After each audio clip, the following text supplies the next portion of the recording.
बता दें कि यूजीसी को लेकर इस वक्त की एक बड़ी खबर आ रही है। चिराग पासवान का चक्रव्यूह नजर आ रहा है। यूजीसी नियमों पर सुप्रीम कोर्ट की रोक के बाद क्या पलट जाएगी बाजी, सबसे बड़ी खबर सामने आ रही है। नमस्कार, मैं हूं संजीव और आप देख रहे हैं आप तक न्यूज।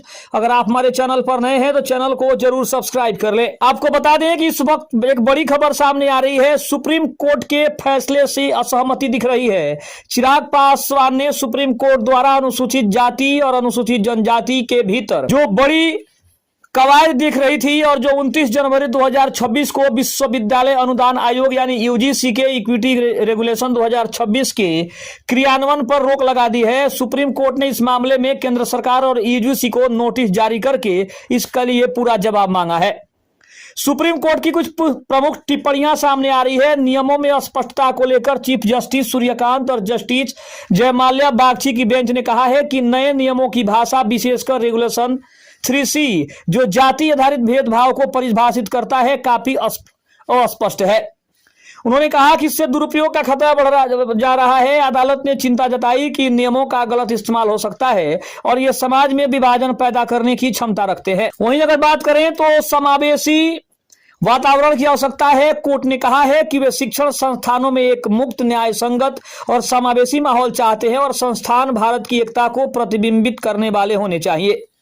2012 के नियम रहेंगे प्रभावी। कोर्ट ने आदेश दिया कि अगले आदेश तक 2012 के यूजीसी नियम ही लागू रहेंगे। इस मामले की अगली सुनवाई 19 मार्च 2026 को तय की गई है। अब अगर बात करें तो केंद्रीय मंत्री चिराग पासवान की प्रतिक्रिया इसमें काफी महत्वपूर्ण है। चिराग और उनकी पार्टी लोजपा रामविलास ने इस मुद्दे पर सही हुई लेकिन गंभीर प्रतिक्रिया दी है। चिराग पासवान ने कहा है कि उनकी पार्टी पहले इस पूरे मामले पर सही तरीके से संवाद करेगी और उसके बाद ही कोई औपचारिक राय बनाएगी। उसके अलावा मिसयूज के तर्क पर भी असहमति दिख रही है। उन्होंने उन तर्कों पर सवाल उठाए जिनमें कहा जा रहा था कि नए नियमों का व्यापक दुरुपयोग होगा। उनका कहना है कि देश के हर कानून का थोड़ा बहुत दुरुपयोग होता है, लेकिन केवल इस आधार पर पूरे कानून को गलत ठहराना उचित नहीं है। लेकिन साथ ही साथ उन्होंने कहा कि संविधान सर्वोपरि है। उन्होंने गणतंत्र दिवस के अवसर पर भी अपने बयान में स्पष्ट किया था कि देश न तो जाति से चलेगा और न धर्म से, बल्कि देश संविधान से चलेगा। मौजूदा कानूनों का हवाला दिया जा रहा है। उनकी पार्टी के प्रवक्ताओं ने यह भी याद दिलाया कि SC/ST के खिलाफ भेदभाव रोकने के लिए 1989 से पहले ही कड़े कानून मौजूद हैं। अब अगर बात करें तो यूजीसी के नए नियमों के पूरे मामले में चिराग पासवान की भूमिका को कुछ इस तरह से समझा जा सकता है।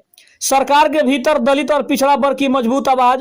चिराग पासवान वर्तमान में केंद्र सरकार के एक महत्वपूर्ण सहयोगी हैं। उनकी मुख्य भूमिका इस बात को सुनिश्चित करने में रही है कि यूजीसी के नए नियमों में ओबीसी यानी अन्य पिछड़ा वर्ग को भी शामिल किया जाए। 2012 के पुराने नियमों में मुख्य ध्यान केवल SC/ST छात्रों पर था, लेकिन पासवान की पार्टी का स्टैंड रहा है कि भेदभाव के खिलाफ सुरक्षा का दायरा बढ़ाना चाहिए।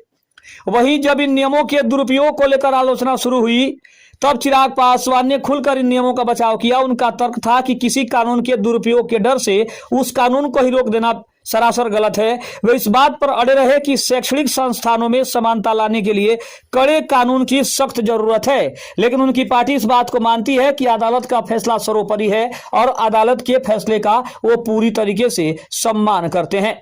आपको क्या लगता है, यूजीसी के इस नए नियम को सुप्रीम कोर्ट ने जो रोक लगाई है, क्या वो सही है? क्या वो सवर्णों के हित में है? क्या ये नियम में अभी भी कुछ अनियमितताएं हैं जिसको सुधारा जा सकता है? आप कमेंट बॉक्स में जरूर बताइएगा। तब तक के लिए धन्यवाद। जय हिंद, जय भारत।